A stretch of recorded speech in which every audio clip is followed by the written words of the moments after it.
जय सद्गुरू. सर्वांना माझा नमस्कार. आज तुम्हाला मी मुगाच्या डाळीचा शिरा दाखवणार आहे, जो दिसायला सुंदर, खायला जबरदस्त आणि आरोग्याला एकदम पौष्टिक आहे. चला आपण मुगाच्या डाळीचा शिरा करायला सुरुवात करूया. मी तर 1 वाटी मुगाची डाळ घेतलेली आहे. मी हे ओलं फडकं करून घेतलेलं आहे. ते आता मी ही डाळ त्या ओल्या फडक्याने पुसून घेते.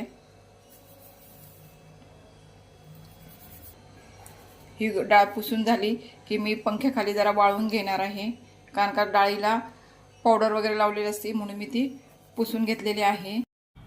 आपली डाळ सुकत आहे तोपर्यंत आपण हे दूध गरम करून घेऊया. हे मी 3 वाटी दूध घेणार आहे मुगाच्या शिऱ्यासाठी. ते आपण गरम करून घेऊया.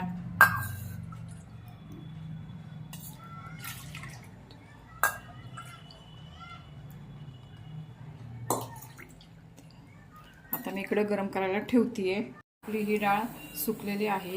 ही आपण मिक्सरमध्ये घालून जाडसर बारीक करून घेऊया आणि नंतर तुपामध्ये ती परतून घेऊया. या वाटीने चांगले तूप अर्धी वाटी घेतलेलं आहे आणि मी मुगाची डाळ मिक्सरमधून बारीक काढली होती.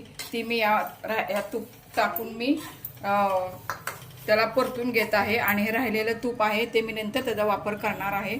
आपली मुगाची डाळ आपण छान परतून घेतलेले आहे आणि अजून परतत 3 मिनिटं झाले मी परतत आहे.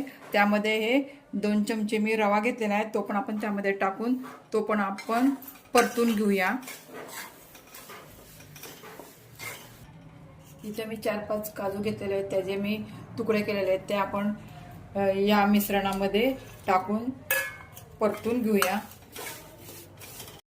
मुगाची डाळ आपण छान तुपावर परतून घेतलेली आहे आणि त्याचा खमंग वास सुटलेला आहे. आता आपण हे गरम दूध केलेलं आहे, हे थोडं थोडं आपण त्यामध्ये ओतून घेऊया.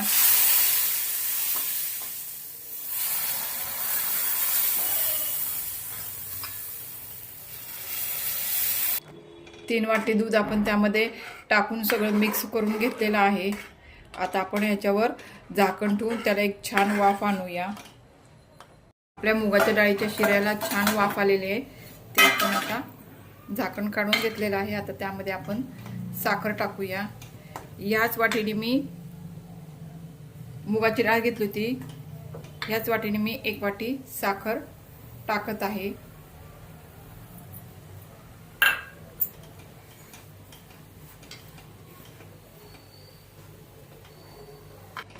आपली साखर शिऱ्यामध्ये वितळलेली आहे, पूर्ण मिक्स झालेली आहे. त्यामध्ये आपण 1 चमचा वेलायची पावडर टाकूया आणि हे पण मिक्स करून घेऊया. आपण याला परत एक छान वाफ आणूया शिऱ्याला. त्यावर मी आता झाकण ठेवलेलं आहे. आपण जे तूप थोडं ठेवलं होतं ना, ते पण आपण शिऱ्यामध्ये सगळीकडनं टाकून घेऊया. आपल्या मुगाच्या डाळीचा शिरा हा झालेला आहे. आपल्या मुगाच्या डाळीच्या शिऱ्याला तूप पण बघा किती छान येते, म्हणजे आपला हा मुगाच्या डाळीचा शिरा तयार झालेला आहे. सगळीकडनं तूप सुटलेला आहे आणि कढईलाही हा शिरा चिटकत नाही आहे. आणि आपण आता तो सर्व करूया. मुगाच्या डाळीचा शिरा हा आपला अप्रतिम झालेला आहे आणि त्याचा वास पण खूप सगळीकडे छान येत आहे.